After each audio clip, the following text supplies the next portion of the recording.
Hi and welcome back. So the YouTube video that's titled 3 Tests for Longevity, How Healthy Are You? Was produced by the YouTube channel HT Physio, Over-Fifties Specialist Physio.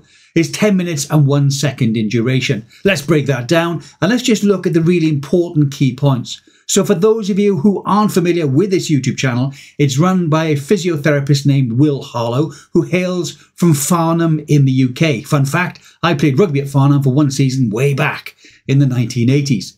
Will starts by discussing the desire to live a long and healthy life and explores whether or not there are predictors of longevity. He introduces 3 home assessments that can predict longevity, the first focusing on grip strength. He explains that research has indicated that weak grip strength is a predictor of health problems and also an early death. The first test is grip strength. This is considered a proxy measure for overall strength, but also for health as well. He says the gold standard for measuring grip strength is to use a grip dynamometer. But he says these are expensive and not widely available. I disagree. They can be bought on Amazon. This is mine, and it now costs only $39.99. Now, Will says you can improve grip strength by holding a weight equivalent to 10% of your body weight, using ankle weights or a similar household item, even something like tins in a carrier bag. Then holding the weight for 30 seconds or more with the arm bent and the palm facing down. He says this is a good indicator of a strong grip.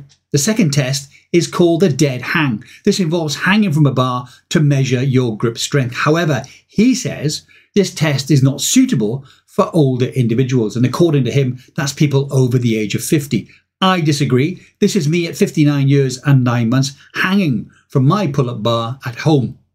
Will also talks about the importance of good cardiovascular fitness for balance and overall health and longevity. He says that the single leg stand test is the gold standard for testing balance, where the ability to stand on one leg for more than 30 seconds indicates good balance and a lower risk of falling.